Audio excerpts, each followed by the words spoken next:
took what you sent me and kind of put a. As a small biz pro, I saw we roll, using procurement, program and control.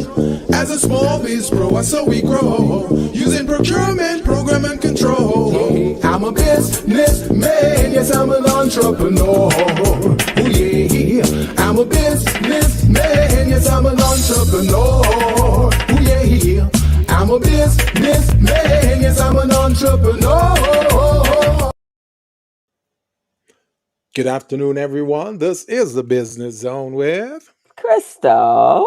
and Coach Gilbert Buchanan, your small business paramedic. And folks, today we're going to have an amazing show. We are going to talk about something that is of interest to all small businesses, medium and large, who are thinking of doing business abroad. And we're talking about tariffs today, guys. And I'm sure you're going to welcome the information that we're providing. But in the meantime and in between time, I want to talk to my co-host. Co-host, how Yeah, you doing today? I am good. And yourself? I am doing fine, thank you. Doing fine. For some reason, I want this weekend to just go by real quickly. I don't know why. Oh, okay. I don't know anybody that wants a weekend to go by quickly, but if I you want yours to go by quick, so I that just you can, feel like I should want it to go by does quickly. I that don't mean know you want to why. get back to Monday? Yes. Yeah. I don't know Oh, why, man. You ever get that feeling? not on a weekend. Not on a weekend ever. I am always excited for the weekend. Oh man, oh man. So what's So, been going on with you, co-host? What you been this doing? week has just been busy. It's rolling Tax on season, down right? to, yeah. So not that I do taxes, but clients trying to get the last little bit in and get their financials done. And of course, next week is like really the deadline for them to get to their tax person. And if they don't get there next week, then they might as well just settle on down and request an extension So because the they, LLC was due the 15th of March, right? yeah, the 15th of March. So for those of you that didn't get your LLC in, I assume I'm going to make a guesstimation. I never assume a guesstimation that you actually asked your tax preparer or CPA or accountant to request an extension for you, which then your taxes would not be due. You have a little moment to October 15th, but your taxes for your LLCs and as well as your S Corps were due on the 15th of March. I think I think my tax preparer is probably gonna have me do an extension because I haven't set up an appointment with him yet. Oh, okay. Well, then, yeah, you gonna be one of those that's gonna be looking for an extension, Yeah, he's which is probably gonna fine, say, just do the extension. right? You got a And little then bit. while he's doing that, the IRS say, "Oh, thank you for doing the extension." No, bam! Here is a penalty. Bam! Here's a late fee. Well, not for pay unless you owe. Now that's a different thing. But if you don't owe any money, then no late fees, no none of that. That's the whole idea. Man, And they then always also jack me, man. they always jack you. And also if you live in the burn areas in California, you also get a little reprieval. Your taxes are not due to October 15th, and you didn't have to file an extension. It's just an automatic. That's for the state taxes, though. Oh, that's for everything, federal and state. Really?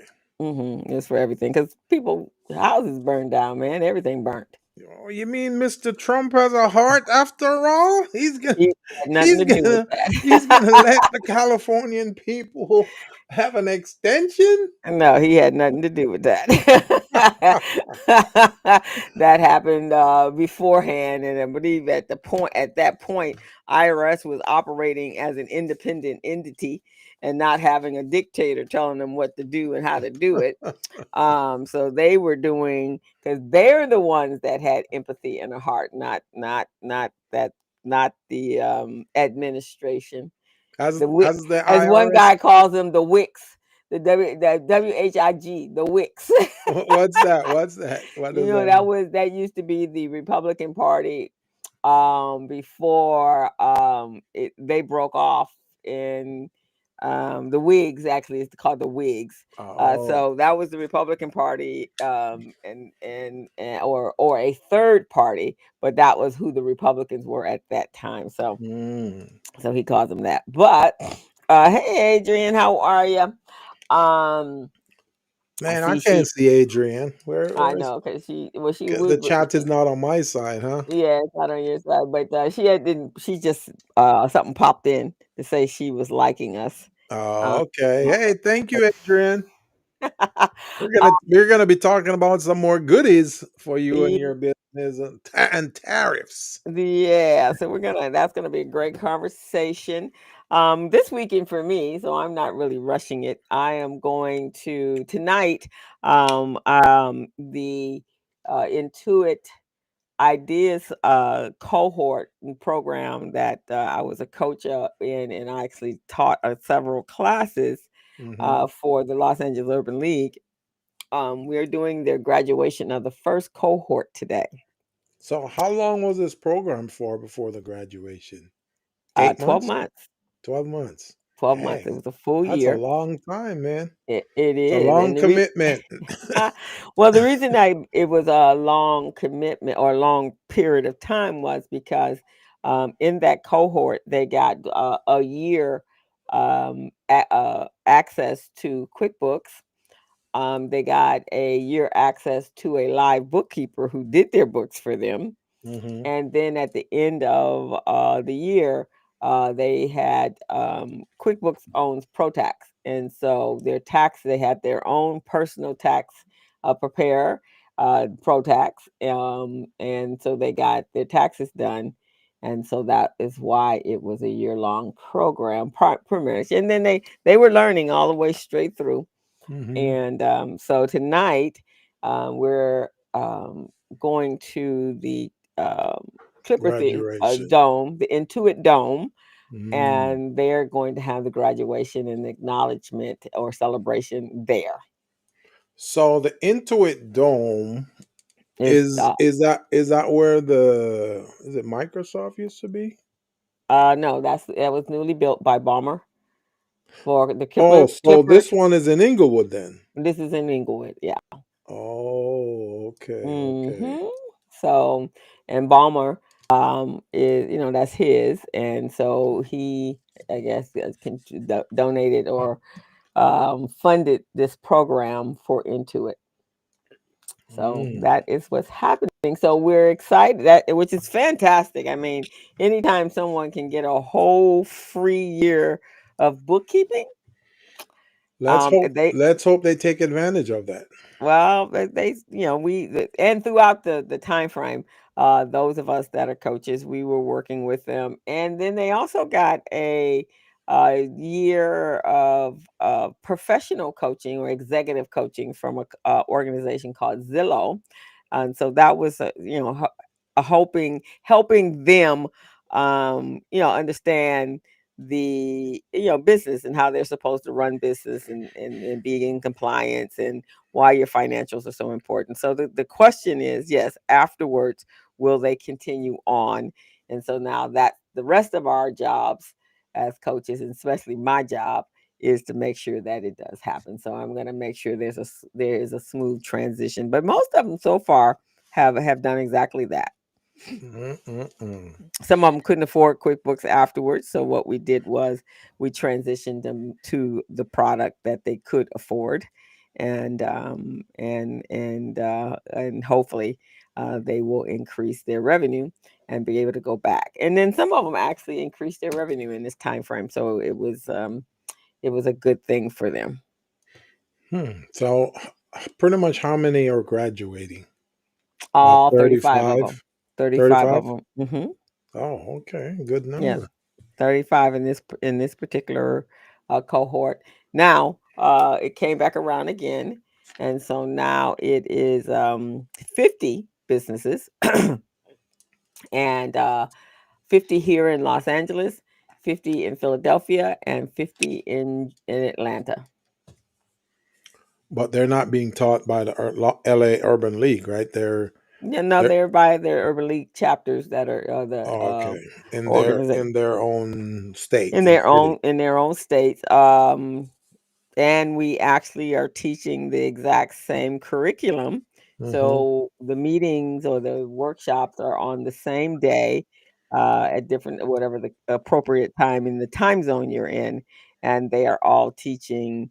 We're all teaching the same thing. So one of them I put together. One it's on um, being credit rated ready and compliance, and then one of the other organizations, Philadelphia, I think, put one together, and then we all taught the same concept. And then some of it, they asked me to look at it, and in the financial area, they asked me to, to uh, add anything that I had to add to it. And so, yeah, so we're as consistent and cohesive along the way.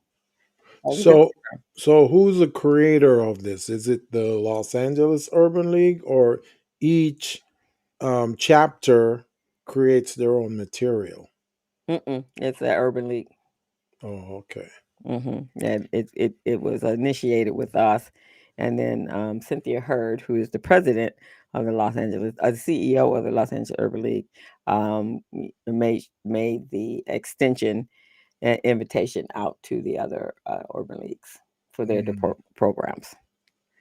I see. Well, I hope it is a very successful program, co-host. I know you are a good business coach and consultant, so I don't have to worry about them not getting good service and information from you. So, Yeah, they're pretty. Some of them, you know, some of these clients, because you know a lot of our clients all move around the same circle.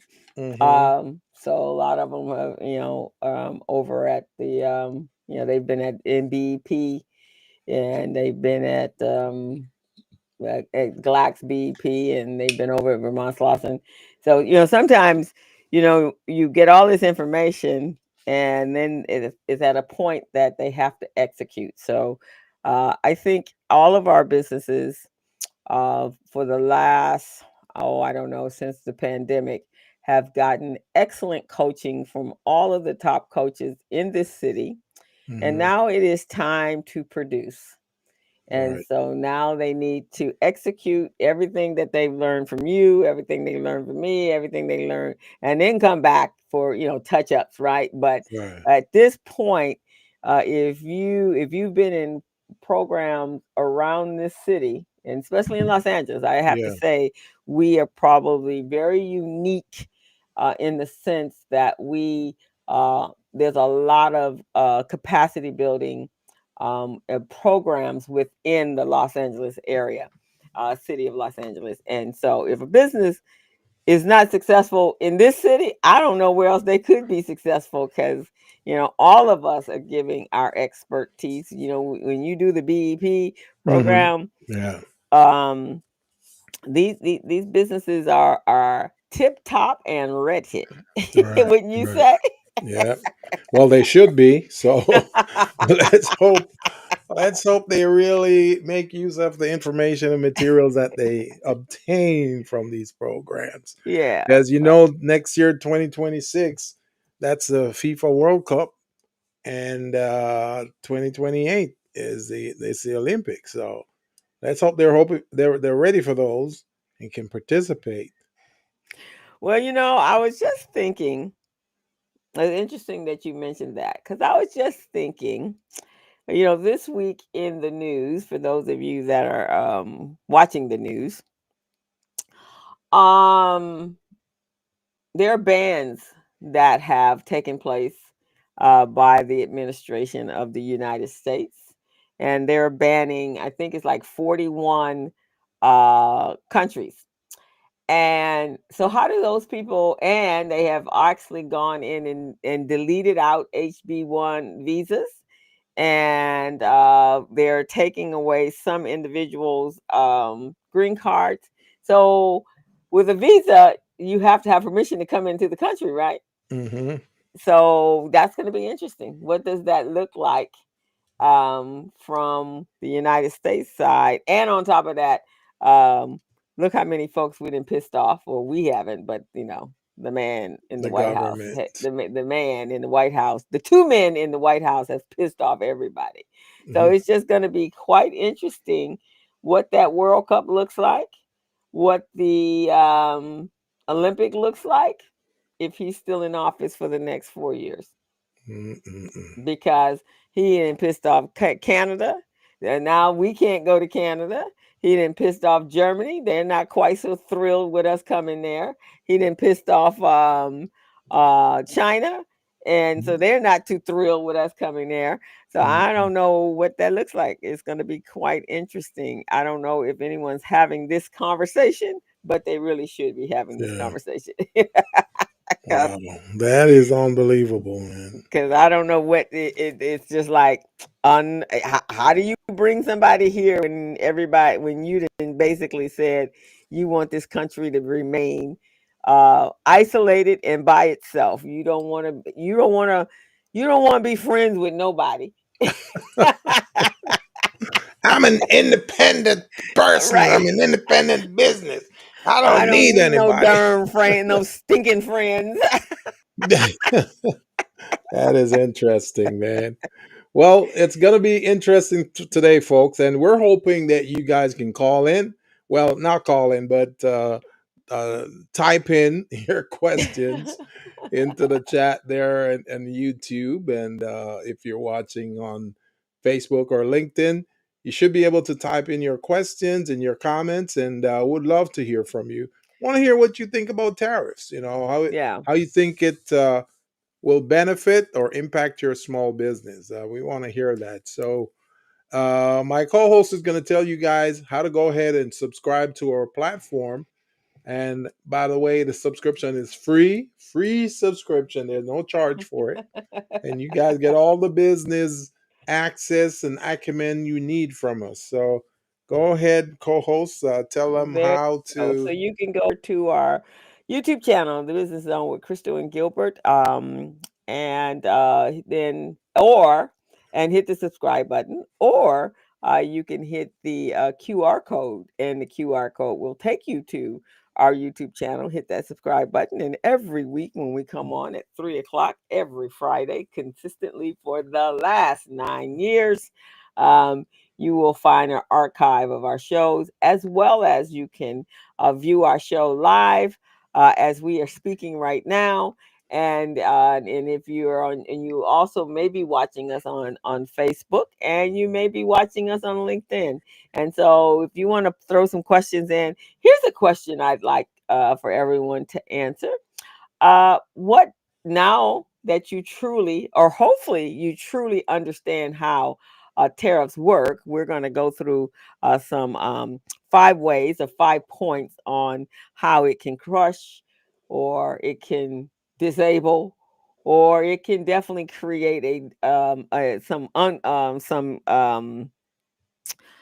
concerns and challenges for your business. So that's what we're going to talk about. But during the election time, I it was all and the premise behind the tariffs is it's supposed to bring the country more money from the foreign countries, or the other countries that are we're doing business with. And so it is of the man in the White House's opinion that we're gonna get boatloads of money. I guess they're gonna come over on those ships, boatloads of money that he gonna throw in a coffer somewhere, and because that's how it's gonna happen. But hopefully you guys know, just like the rest of us know, that is not how tariffs work. Did he state how small businesses would benefit from that? uh, Everybody's supposed to benefit because there's gonna be boatloads of money coming to us. Mm. Just boatloads of it. It's just because he thinks tariffs mean they're going to pay him a fee, or pay us a fee in order to import their products. Now, of course, what is happening is the countries are also putting up tariffs.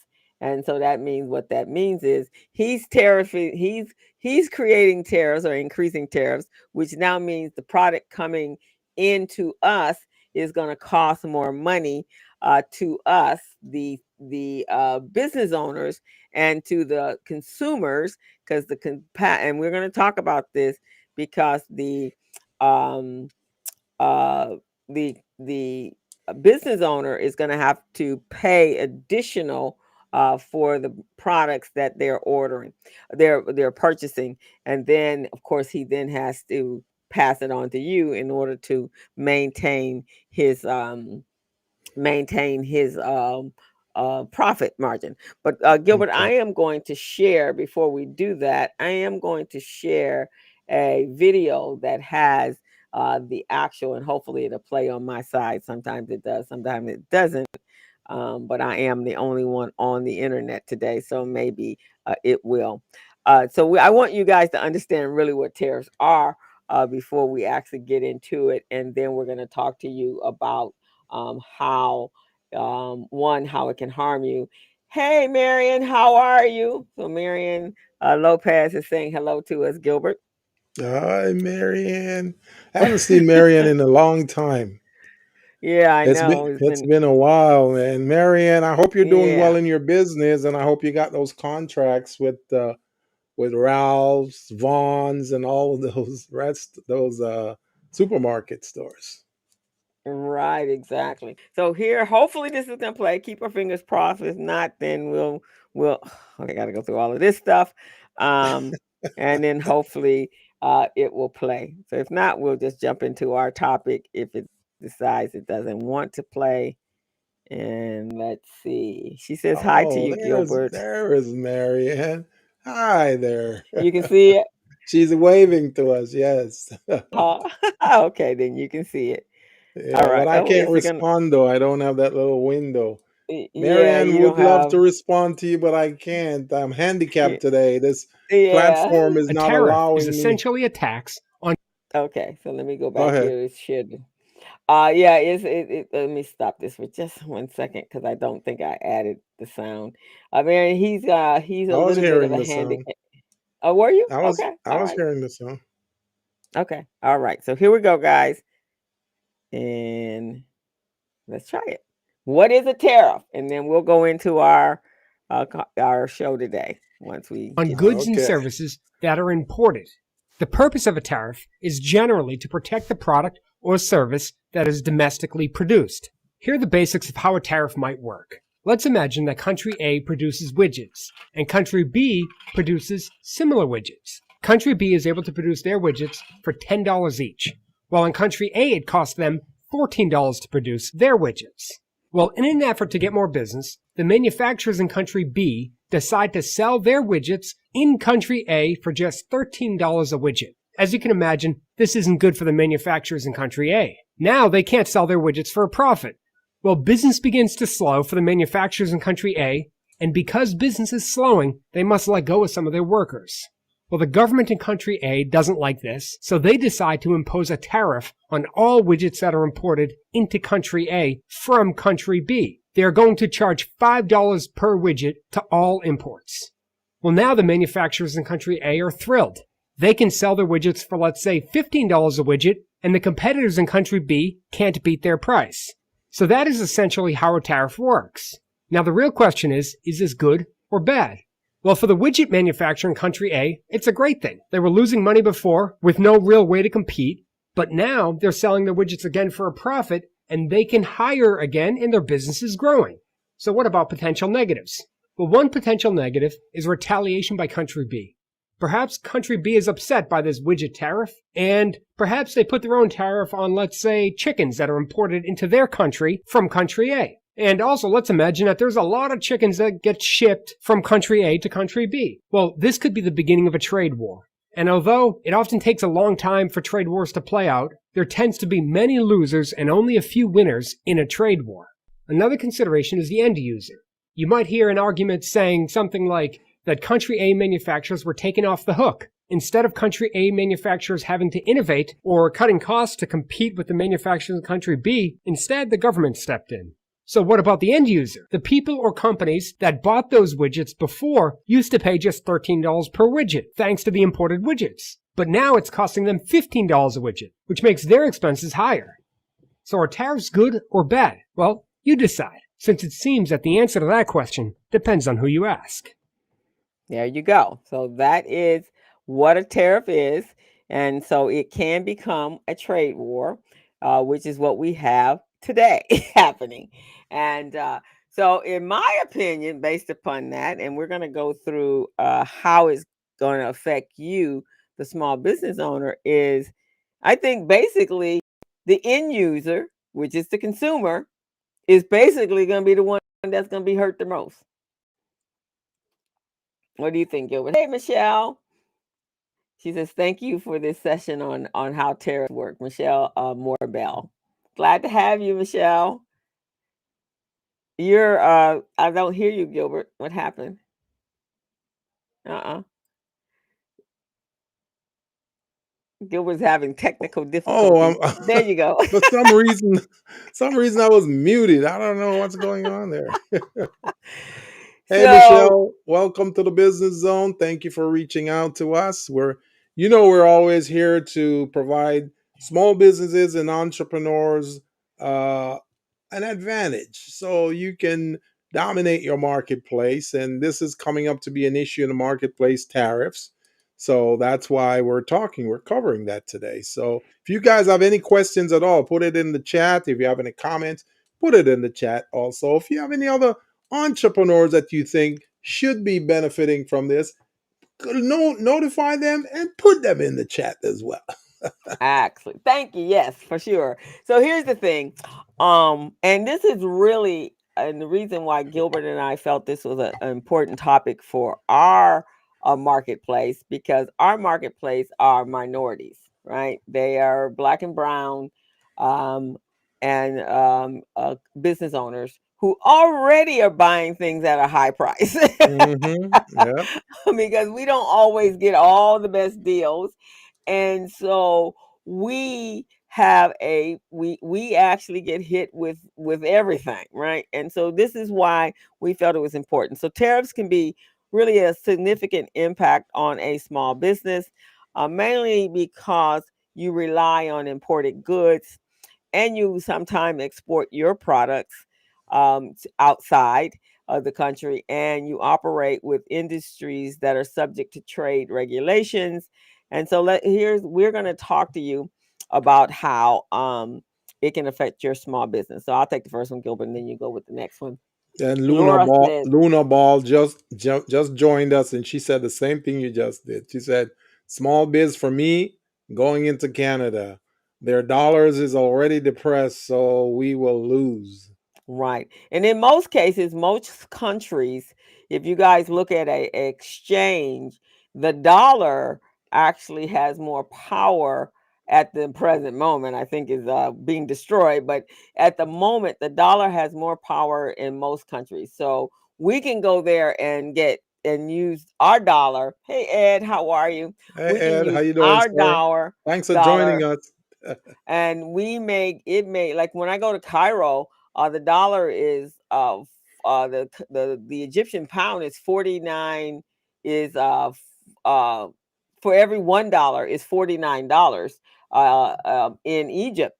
And so when I go, it doesn't, my $1 is $50, almost $50, right? So I can buy a whole lot with my $1. But Yeah. when you flip it around to an Egyptian pound, they are not their expenses are extremely high because they are paying with their Egyptian pounds. So let's talk about number one. So this is how it can crush your business depending on what your business is, in 5 ways. So increased cost of goods. So if you are a manufacturer or you require cost of goods in order to produce your business, and more than likely that's most of us, with the exception of those of us that do service-based businesses. But Laura, she has a wonderful bakery product, and she is getting her products from wherever she can get them, reasonable, the jars or the packaging or whatever that is.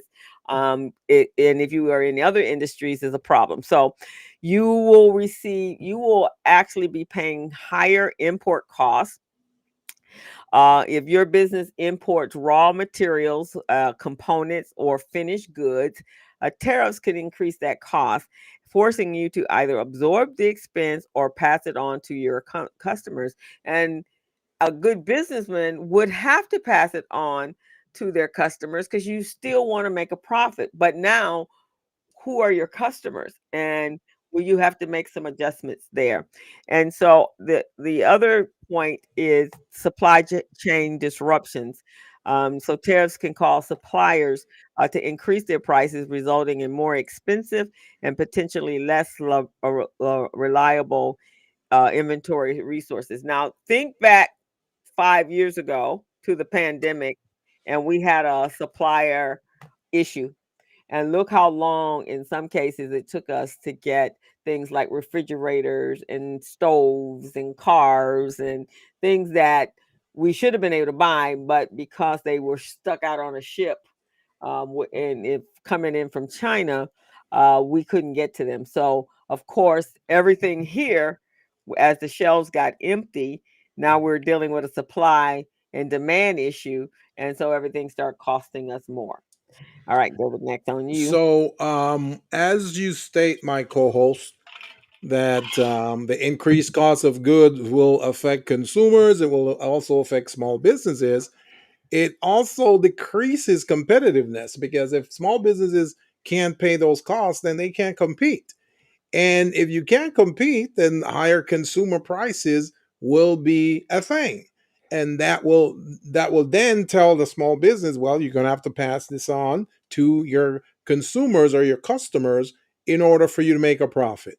So this is really not a good thing in my eyes as a small business, because we are right there in the snap dab in the middle.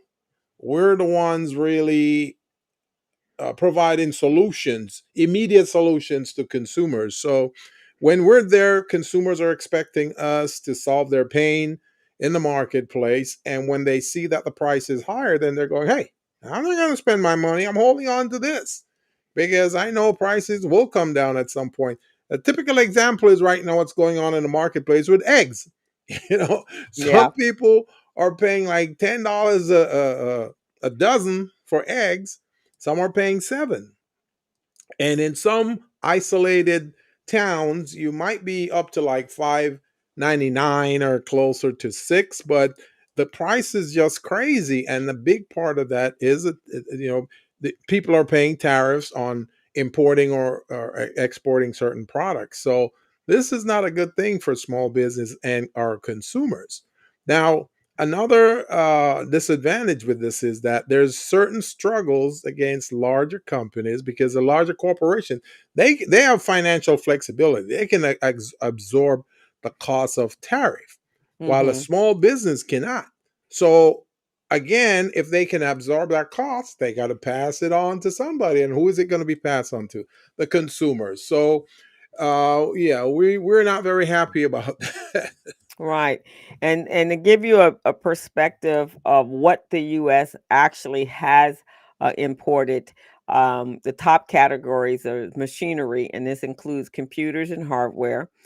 So I say to everybody, your little computer is going to be a treasure right now. You want to take care of it and you want to pamper it and you want to love it. So during this craziness, it don't fall apart because you're going to spend much more money And for a new I was computer. just thinking of buying a new computer. Now I know it's going to be costing more. Right. So if you're gonna do it, you better do it like right now. You have a deadline, man. The other is electrical machinery, Hmm. vehicles and automobiles, minerals, fuels and oil, pharmaceuticals, and medical equipment. So now, electrical machinery is telephones, computers, batteries, toys. In fact, I bought a new phone because I wasn't sure. I have a Android and I have the Samsung. I had an S22, and in it it had only one more year for service contracting for contract to be serviced, and I Hmm. was like, oh my god, so what happens if I have to buy a new phone well, the cost, especially coming in, my phones come in from Korea, Hmm. it's going to cost me more. So I went on and bought the new phones came out in January.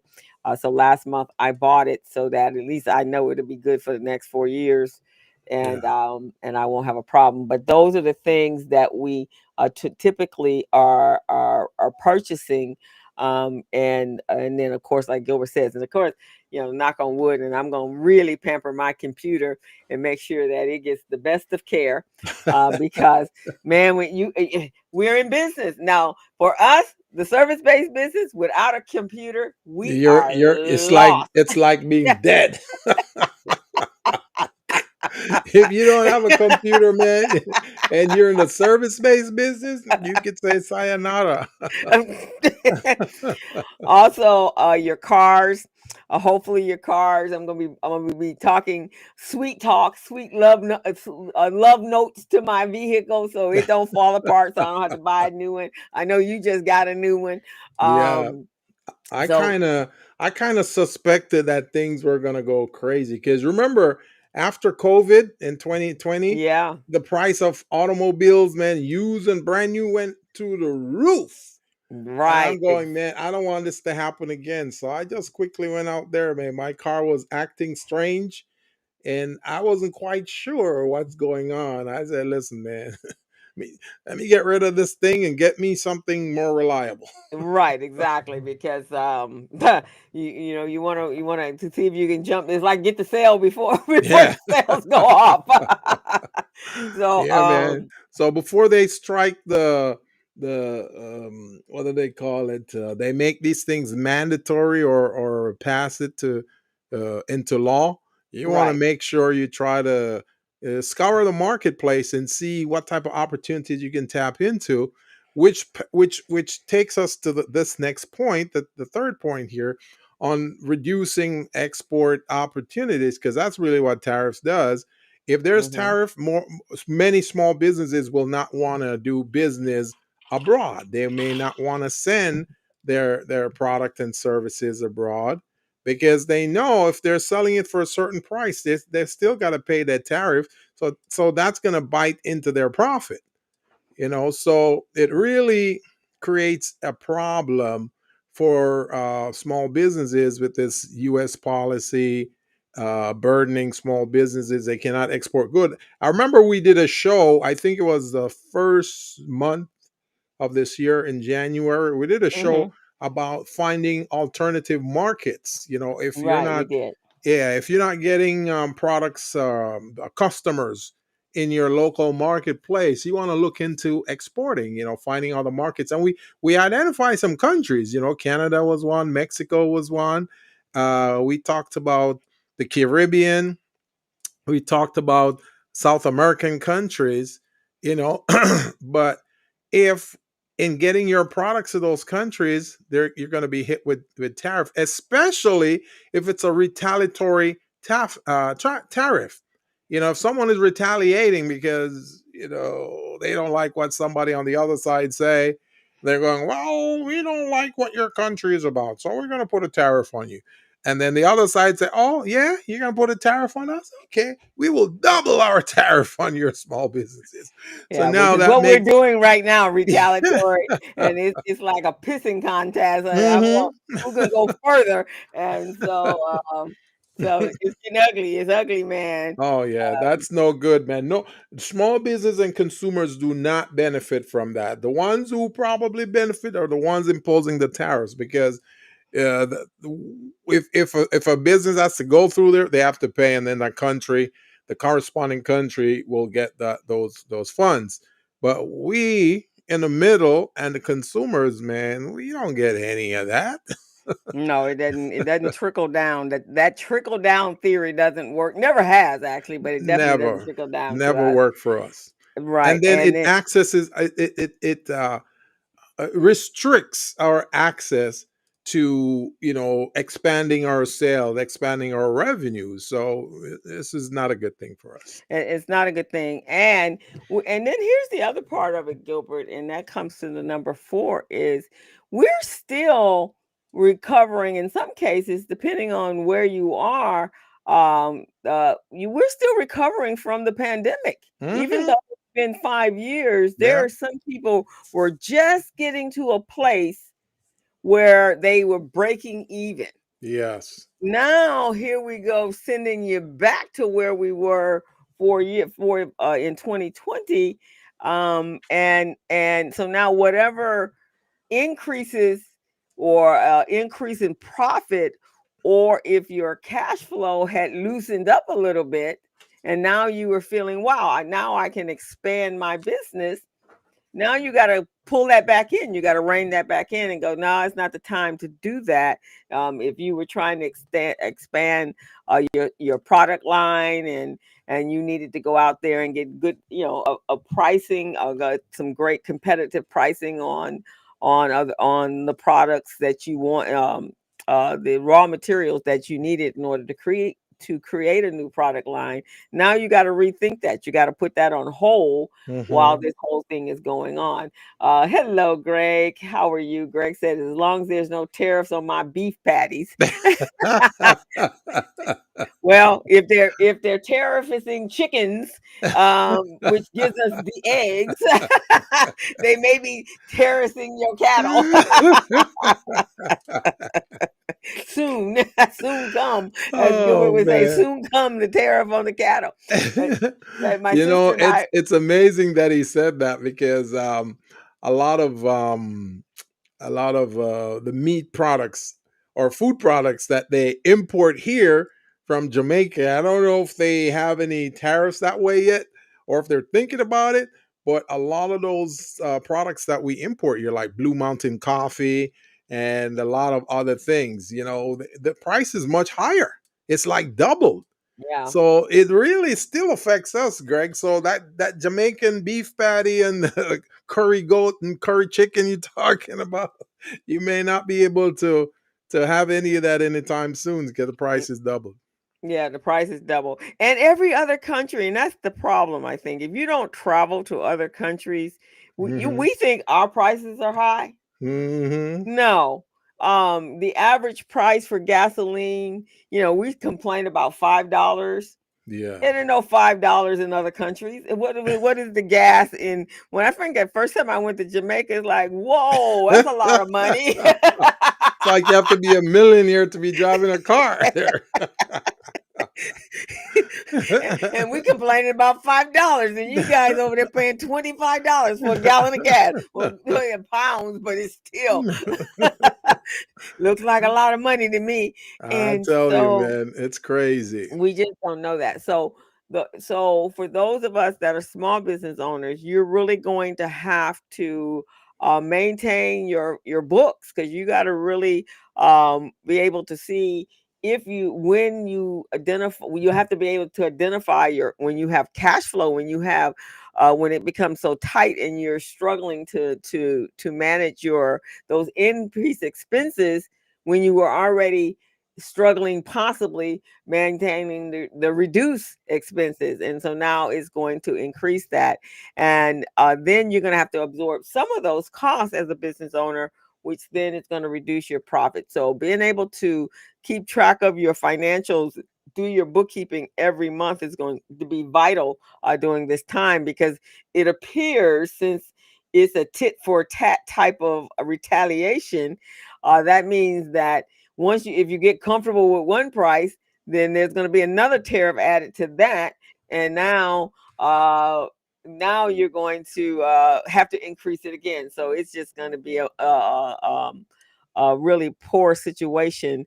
And I don't know who's going to be the win-win, but I can guarantee you it won't be us. You Just thinking, know, unless the US small businesses want to travel abroad to say Vietnam, because if you're trying to maximize your dollars, the Vietnamese dollar, well, they don't call it dollar, they call it dong, DONG. right. It's 25,604 of those Viet Dongs to $1. So if you have 50,000 American dollars, you're a billionaire. You're a billionaire in Vietnam. Yeah, that could be a solution. You could move to a Yeah. country that the dollar has more value at the present moment, has more value than your dollar, Can and you then you can believe take your that? little dollars. And You yeah, we 25. always dream of being a billionaire and we're going, man, how is that gonna happen? Man, just do some business in Vietnam. Well, when I went to Egypt and my vacation, when I traveled from Cairo to Luxor and Aswan, with the hotel, with the taxi that carried us around everywhere we went for the whole entire weekend, for the whole entire 4 days that we were there, Hmm. as well as the food we ate and the entry to the all of the exhibits, literally in American dollars was $700. Wow. And I was feeding 3 people, Uh-huh. and my hotel, a 5-star hotel, which cost me for 4 days $300 total for Wow. the whole That's days. amazing. That's amazing. So, Wow. and then for the taxi, the guy that was our private taxi, he picked us up in Lexor. We took a train down from Lexor.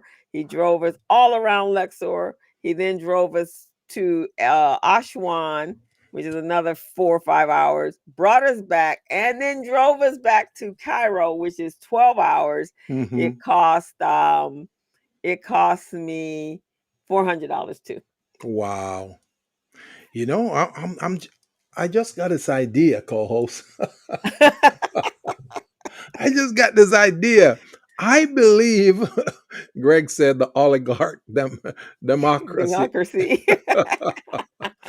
I think we should do some research on the Vietnam economic system and see Hmm. what type of products they have and if we can do some business there. Because I'm telling you, man, you 50,000 US dollar is equivalent to $1 billion. Well, I think we have to go there because I think if there's a trade war, there may be some problem. We still have to come through the U.S.'s Trade Department in order Yes, to import and export out. Right? right. I think, Greg, is that correct? So we still may have a problem. The man in the White House is That's still that's why I'm a saying we need obstacle. That's why I'm saying we need to do some research on this because we want to see because they're not really looking at those smaller countries. They're looking at No. China, Canada, Mexico. So they may kind of turn their nose at the Vietnams and those little countries, but they may have some products that we could purchase because if you can purchase $50,000 worth of goods and services from there, Yeah, but now you got to get it into the country. So how yeah, that's it. How would you get it into the country based upon whatever that is? So you would have to do your research on that, yeah, guys. let's But do that some is a research, possibility. guys. But I'm telling you that tariff situation is really a bother. And another thing that I want small businesses to think about when we're talking about these tariffs. I mean, going back to 2020, when the economy was upside down and nobody know if they they would live to see April. Right. During that time, we all had to take out SBA loans and all kinds of stuff. So many companies are still paying back those loans right now. So Hmm. now with the tariffs and the increased pricing and all that, plus you have to pay those loans, that makes it very tough for many small businesses. So the government may want to think about stuff like that, if they really care If about they really care, the I don't know. turbulence of the It's the oligarch, and I don't think it's a democracy, Greg. I think that might be the wrong word. yeah, That may The democracy word may be on the ban list. yeah, This is an authoritarian yeah, regime. Um, exactly. Now, on the other side of that, and so that last one was forced, we would be forced to make some adjustments. And as Gilbert was saying, think of some other alternatives. Yeah. But at the present moment, I think our only alternative, which could be a potential benefit for tariffs, is to support domestic manufacturing. And Yes. that might be wonderful if we had Mhm. manufacturers. Mhm. Yeah. so, um, so what will happen is what we do manufacture, then we would be able to now start supporting our own domestic local industries that can produce the products and the services. But I'm going to ask, and I know Laura definitely has um, cost of goods because of her product. If Laura, if you're still on, and I believe I had this conversation with her, what is the biggest cost difference between you getting your products here in the United States versus your products in other countries? And I know Mexico is always much cheaper, which is where a lot of people, and of course China you can't beat because they create in multiple in masses. Um, And anyone else out there who, if you're doing business internationally, share your experience as well, so we can kind of help our small businesses understand how they can make things a little better for them. So, ask your question again, co-host. So my question is, when you, because a lot of these individuals just recently, or in the last, at least the last 4 or 5 years, have just launched their businesses or created this product line, and they were making a choice between uh, purchasing and having their products manufactured in the United States versus outside of the country, and I think a lot of them found themselves a lot of them found themselves having to go out of the country. So Laura says you need a distributor or a broker. So do we need to go through the United States? So let's say, Laura, we wanted to do business in Africa. Could we do that and bypass the United States? And anybody else that has a response? I think Fernando Young was on. If you have a response to that, can we bypass the U.S. trade department and go straight to a distributor or a broker outside of this country? So I'm gonna give my educated Okay. knowledge on this while you guys are coming up with yours.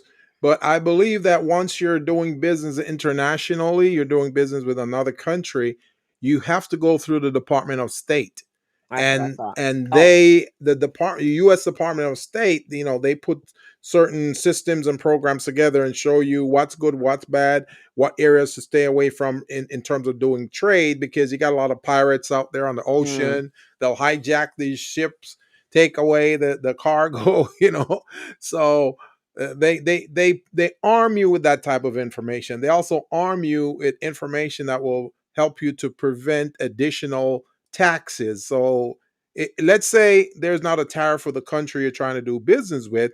There are certain tax custom duties that you have to pay, and they always try to arm you with that. When you go abroad and you come back, you buy like an expensive watch, a Rolex or something like that. right, You right, got to right. declare it through customs. If you Yeah. don't, if you don't, then they'll charge you more than the price of the Rolex that you purchased, because like they're Mm, trying to teach you a lesson, right? But it's the oh, same thing when you're doing business with foreign countries. The Department of State, they kind of put you on game and teach you and show you what to do. So that's my knowledge on that. But Laura, if you eh, have something, and Fernando and Greg, if you yeah. guys That's have what I something on thought. that. We had to go through the state in order to get out to other countries. Domestic manufacturing. So yeah, we can encourage people to local source, She but said, "Can you see my chart? yeah, I can see. Where? Oh, can you put it up so I can see it too, and Oh everybody yeah. else I Mhm. can't see it." She said you need a distributor. That's the first thing she said. So let me do this one. She says you need a distributor or a broker. Um, so here's the things that U.S. manufacturers. We have chemicals. Mm-hmm. We have food and beverage, or at least we did have food and beverage until we deport all the people that are doing the migrant workers. Then we won't even have food. We Mm-mm-mm. won't even have food for us. Um, Computers and electronics. And so, what did that look like? So, 13% of the world's chemicals come from our country. 13%. Wow.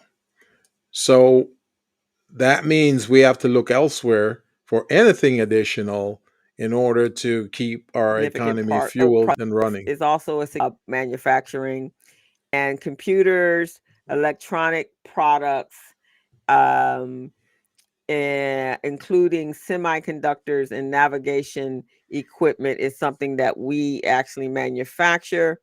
Other things that notable is machinery, fabricated metal products, um, motor vehicles, and parts. But now, not all of our cars are manufactured here in the United States. Some of our No. cars, parts of our cars, are manufactured in the United States, and then some is Canada, some's Mexico, some's Korea, some's Tokyo, in Japan. So our cars are manufactured kind of all over the world. Well, I believe we're still operating on the NAFTA, the Okay, North American trade Free association. Trade Agreement. Uh huh. So a part of that agreement is that your assembly product, like a car, you can have a portion of it percentage assembled in Mexico, a portion in Canada, and a portion in the U.S. So you have 33% to add up to the 100%.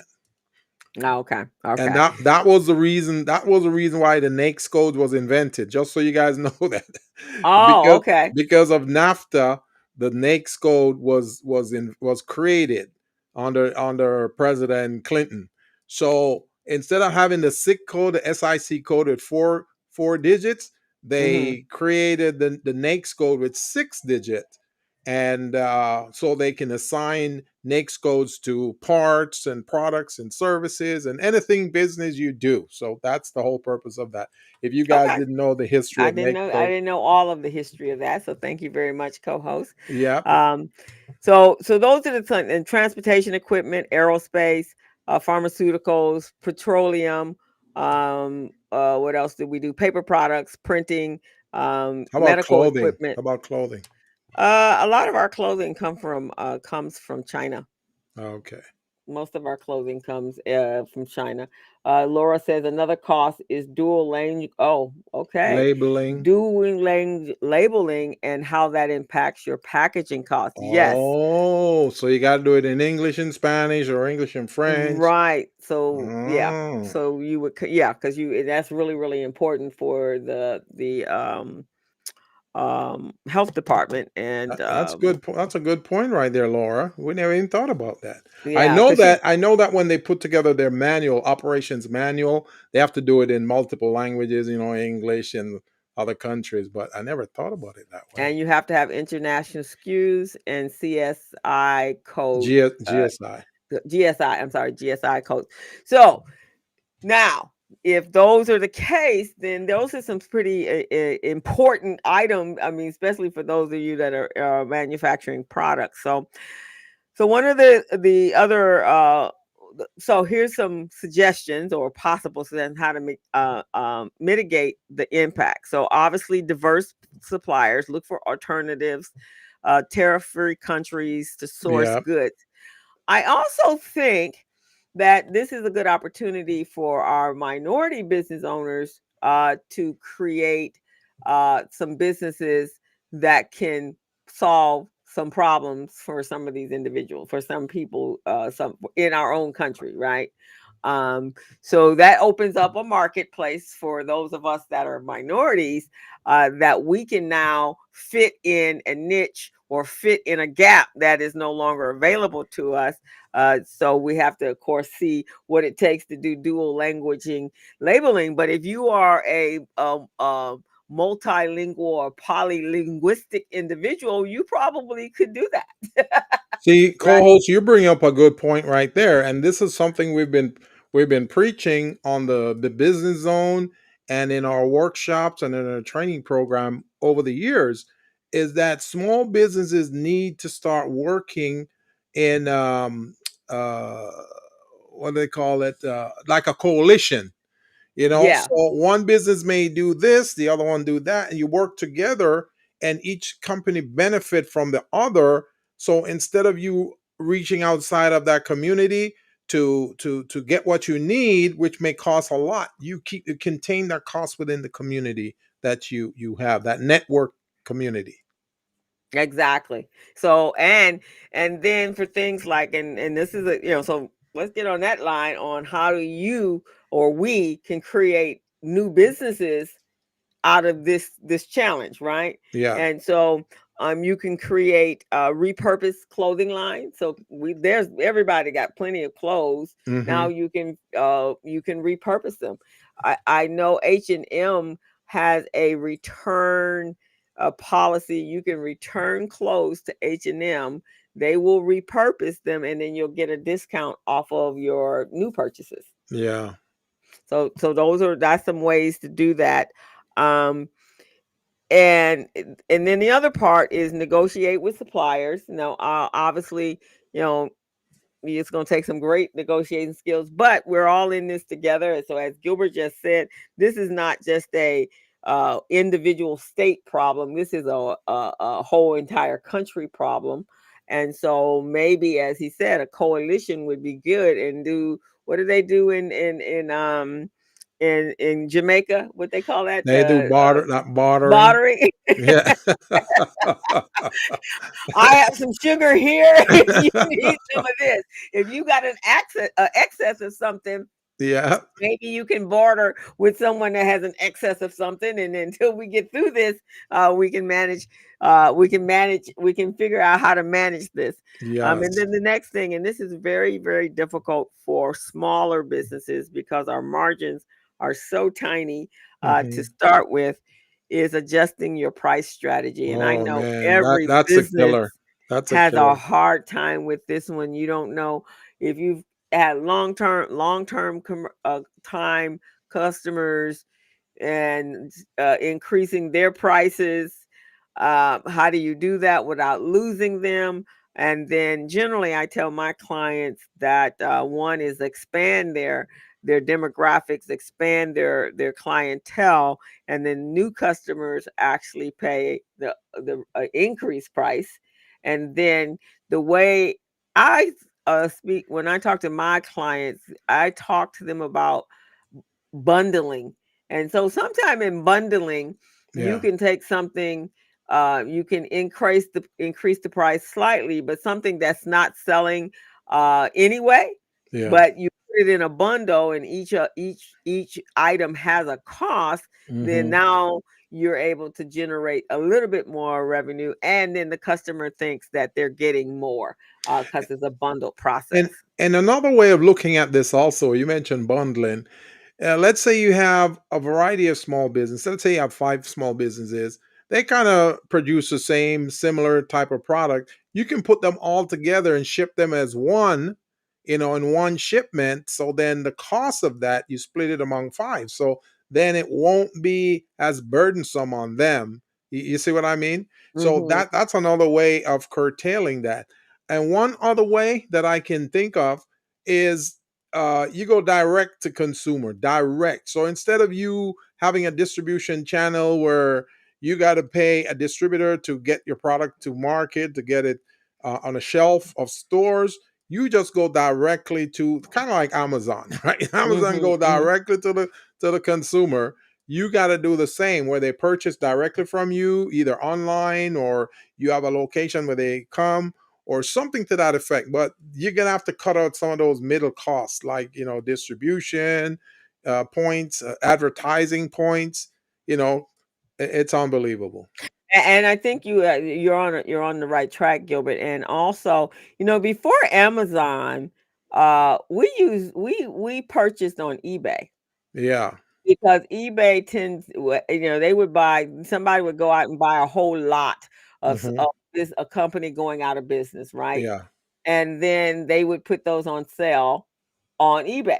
Yes. And really before Amazon, and I don't know if you guys remember this, but before Amazon, that's where I bought all of my computer stuff Yeah. Yeah. That's where because people used to go. right. So you may have to go back to eBay because eBay, that's what they do. They go out and buy they buy from stores that are closing. And unfortunately, there are a lot of stores closing right now. I just read today that the whole franchise of Chipotle is closing. Oh, wow, really? Macy's, a lot of them are closing down. Wow. So if you are looking for, who knows what they have in them, but they're going to probably sell to one of those, what do they call those places where they sell pennies on a dollar, and then you go to those warehouses and you pick up, and you can go and buy equipment. Like a Nordstrom rack or something like that. Yeah, like a right, but But they have one that's on a bigger, because we used to go to one. They would go and pick up, they would buy all of the excesses at these stores. Now, a lot of yeah, these stores, that's how they get to Ross. That's how they get that's to, what I was gonna say with yeah, Ross. They Ross would buy a lot of those products. Some of them are imperfect, and some of right. them Or they no just longer want to in get rid of. season. Yeah, Yeah, so they'll go and buy that whole lot, and then they'll sell it at Ross. And then yeah, from Ross, it goes to Didi's. yeah, Didi is also owned by Ross, and then Didi's is like the final place that it goes before they trash it. It's like yes, the tail end. So and there's a lot of those type of distribution type of places. So for certain things you might have to start looking at some of those type of businesses that are going in and picking up the products of these stores that are shutting down. And then now, of course, it's a little more difficult to do that with food because you right. got expiration dates and so forth. But if it's not a food product, if it's an electronic product or something of that nature, you may have to look at doing that. So So that I Go know ahead. I know you have a hard stop co-host at 4. Uh-huh. So I want to throw in this last point before we go. Okay. So I just want all of you guys to know, if you don't remember anything else that we're talking about today, I want you to think about this. When you're in business or in life, just remember this: hard times create inventors. Hard Mhm. times create inventors.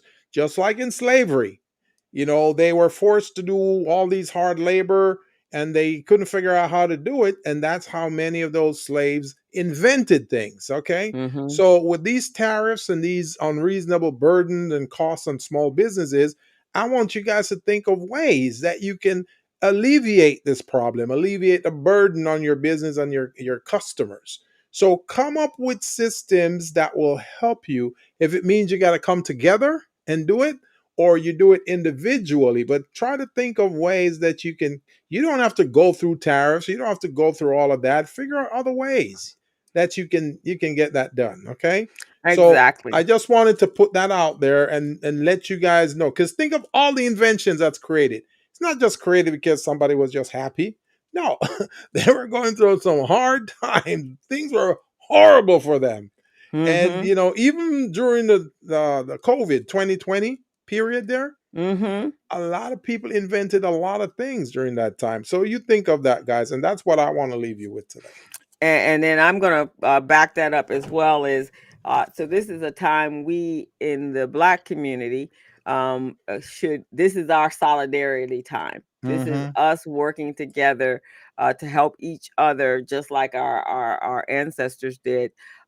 Every other community does that, and then once we even figured out how to do that, then we extend our hands out to our brown sisters and brothers, Mm-hmm. and now we create our own economy, our own everything, right? Because we Yes. all bring something to the table, and just as our ancestors created something out of nothing, we can create something out of nothing, but in solidarity.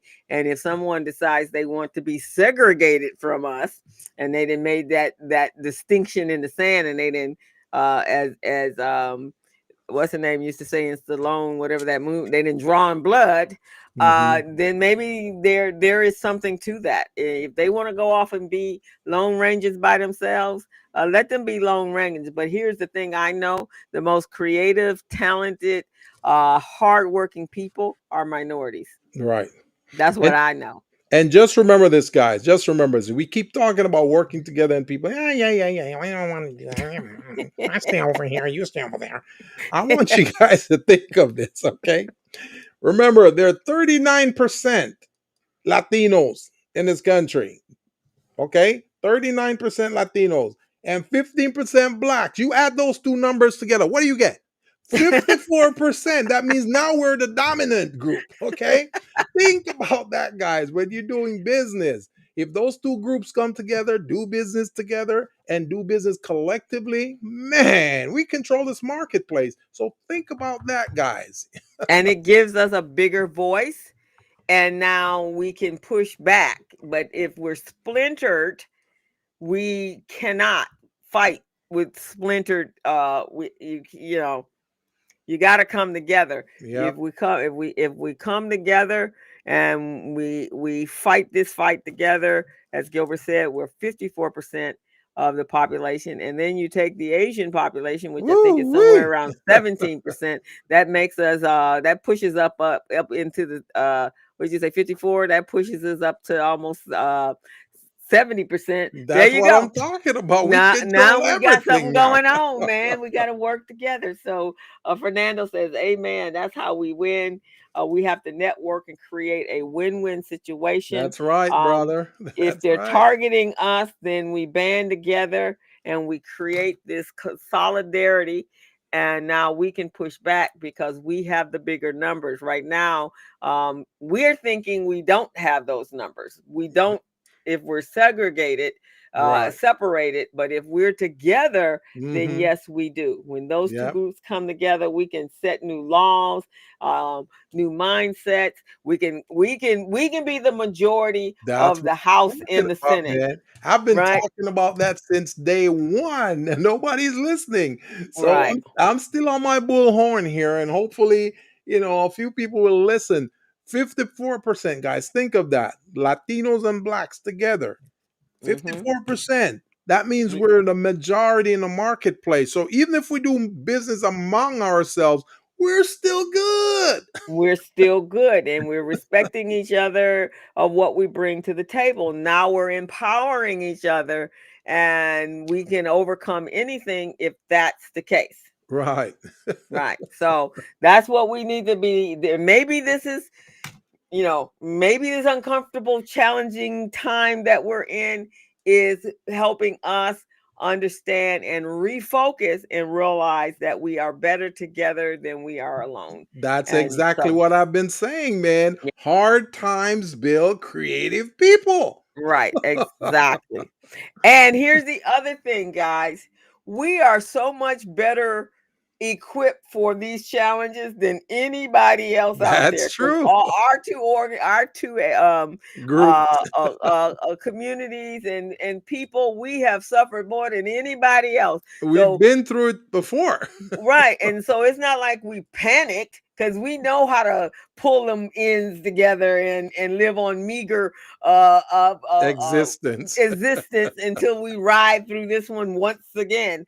But Hmm. not there. That other group over there they're not equipped for this. They've never had to suffer. The privilege has never had to suffer, and so understand that. But now let's take our power and let's put it together, and then we will be empowering everyone in our community and protecting ourselves and increasing our ability to increase our economic sustainability. And that's what's very, very important. So let's look at this as not a challenge, but as a potential for us to finally, as Gilbert says, come together, work together, and we don't have to tell everybody, just us. Yeah, that's right, man. Just us. We just got to be on our journey, man. Be on our journey, and because I'm telling you, if you put the two groups together, there's so much commerce that can occur, so many different types of businesses that can complement each other. You see what I mean? So let me give you an example. If you guys are not thinking out of the box, let me give you an example. So Crystal and we do professional services. So Crystal does bookkeeping, accounting, she does coaching. I do contract compliance, labor compliance, help you with your certification, help you with your back office. I coach also. So let's say you get a government contract. You don't have the time to manage a contract or do the paperwork. That's what we do. We take care of that for you. So you can focus your resources in other areas, generating more business, attracting new clients.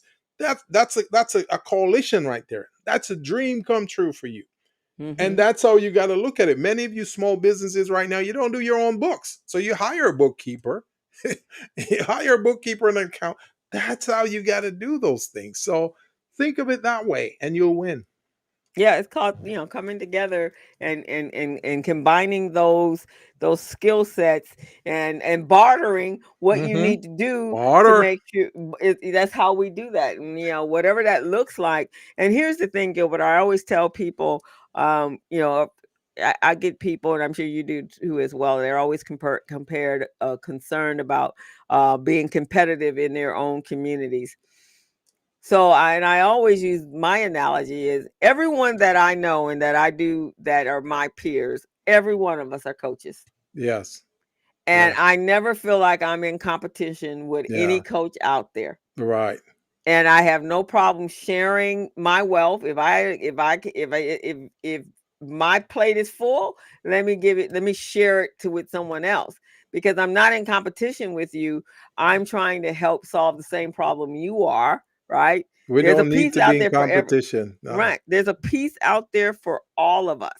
And so we don't have to say, okay, I can't work with those people that do the same thing or in my community because, they're going to be taking from my slice of a pie. Well, there is somebody that wants to take your whole pie. So That's a right. slice is better than no pie.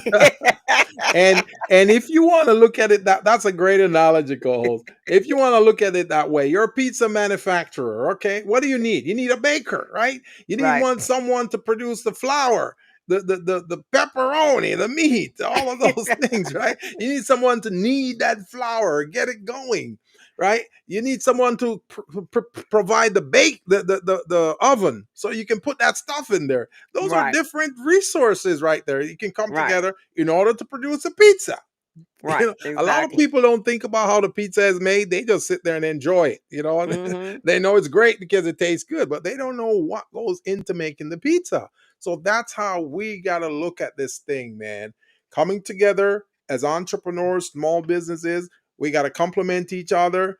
And that's how we get to avoid these tariffs, because then we don't necessarily, there are 310 million people here in the US. Okay. Right. We get, we get, say, 1 or 2 million of those customers. We're good. We're good, right? Yeah, you don't need all of them. And We're and good. if you got a warehouse and you need to bake, and let me put some, and you got the ovens, let's put them all in there and let's work on it, and then let's share in the wealth, right? That's what I'm talking about, So man. that's how we can survive, which is how our ancestors did. So just give that some thought, guys, and understand how the tariffs really work. And Yeah. now it is time for us to get creative and strategic, as that word that I keep hearing, strategic on how we're going to survive this next 4 years, if we have to go through this next 4 years. So Fernando says, to your point, when you go to the grocery store, there are over 25 brands of bread, and there are Mm-hmm. multiple. They're all a multi-million-dollar company, That's what I'm right? talking about, man. So now you can, and see, that's how Warren Buffett looks at life. Go Yeah. after the things that's the simple stuff. You don't have That's to what I'm come up with talking the about. most technical stuff in order to be rich. Yeah. Just the simple stuff that people use every Every single day. day. That you gonna make money, because when they run out, they're gonna have to go and buy more. And so Mm-hmm. that more is gonna come from you. So Yeah. we can have the wheat man over here, we can have the corn man over here, The pepperoni man down there. the milkman over here, and then we're gonna all work together like a cohesive a community. Yeah, man. That's what and we got to do. and that's how they do it in the islands. And Yep. so that's what we need to look at doing, is how do we be creative during this time so that we can survive this time, and make sure that we come out of this on the other side. There is an end to all the drama. Yeah. I'm praying that this is not the end of the world and the end of this country. Let's say not the world, but the country. It And if won't all be, else man. It fail, won't be. It won't yeah, be. and if all else fail, you can pack up your little dollars and go somewhere else. Because here's the thing that I know: we here in America, Black folks, especially, we're just like our ancestors, we are the most creative, ingenious human beings on the planet. If all else failed, pack up your little bags, take your genius and your skill And go set to to Africa Vietnam where you can be a billionaire. or wherever. Well, you go to Africa because there's some things that they need that we have the knowledge and the skill set and make it happen over there. Just have to find a new world. Man, I tell If you, they man. decide to trash America, then start doing your research on how to find you a new country to go to. There are a lot of people that says, come on in and we welcome you. So there you go. There's a lot of people that want us. Hey, Fernando says, let's Fernando, go. yeah, Fernando, man, we're with you, brother. Let's do this. So we appreciate Fernando Young for being on this show, man. Laura Ball from Laura's Kitchen, Marianne. Oh man, Marianne, I miss Marianne. I used to talk to Marianne all the time. Marianne Lopez, come on. Ed Smith, come on. Let's do this. Let's get the businesses coordinated. Michelle Moore, Bell, let's put this thing together, man. Make it happen. We got to work together, okay? Exactly. So, with that, guys, that's our show today. We're going to thank you so much for joining us, and we will see you next week with another riveting conversation that is going on in the world today, but actually has a major impact on our communities. And so, we'll By the just stay way, this tuned. is this is Women's Business Month, right? This is Women's Right. Business We are Month, coming March, the to month of March. yes. And next month is going to be Small Business Month in April, guys. So we want to at least interview a couple of you guys who are listening and watching the show. Bring you guys in on the show so you can talk about your business, talk about your markets, and what your strategy is to grow and generate more clients and money. Okay. Awesome. So we're going to check out, guys. Have a great weekend. Gilbert wants the weekend to be over, so he'll be ready to come back on Monday. The rest of us are me. I'm going to Shenyang tomorrow, so I'm excited about that. I've been wanting to see that musical for the last 10 years, and so this is the time that it's Can going to I share happen. something with you, co-host? What's that? The title of Uh-huh. that show, Shen Yu. Shenyu, uh-huh. So Sheng Yu in Chinese, right? Okay. It means leftover women. So the Mm. women who are 30 years old and beyond, they call them never been married or never had kids. They call them leftover women. Oh, really? Yeah. So a lot of men are kind of staying away from them because it's like they're not marriageable. Because most of the marriageable ones are married at 25 to 29 or anything over that. So that's what Shang Yu means in Ah, I Chinese. see. But Shang Yu. let me leave you with this one.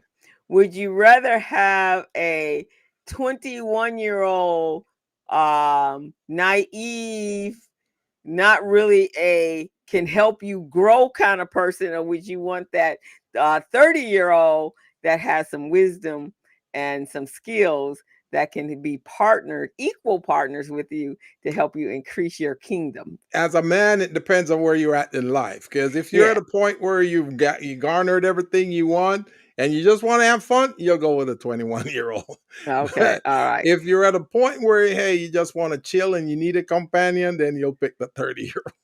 Okay. So yeah, you could. Also, you get a lot of headaches with that young one. Oh yeah. And you're the one taking care of that young one. So just think about that, guys. Leftover woman or woman who's the mature Who's a woman, Shang Yu, huh? who's a Shang Yu who comes with a whole lot of value and wisdom and experience, or the one that coming there with her hand out. I don't know. It's for you guys in the chat to decide. Send us your response to this, okay? All right, guys. Fernando and Greg, send us your response. Let us know what you guys think about this. Leftover or young with the hand out. The Anitas of the world.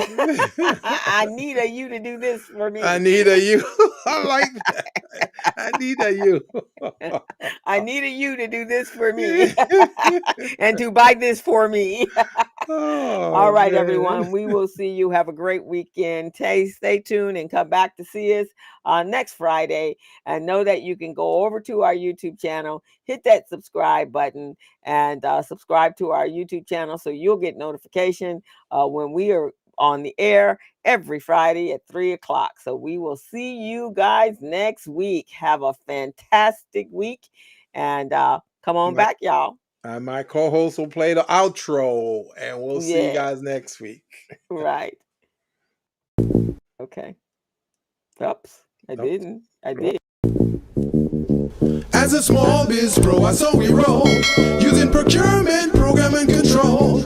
As a small biz pro, I saw we grow, using procurement, program, and control. I'm a businessman, yes, I'm an entrepreneur.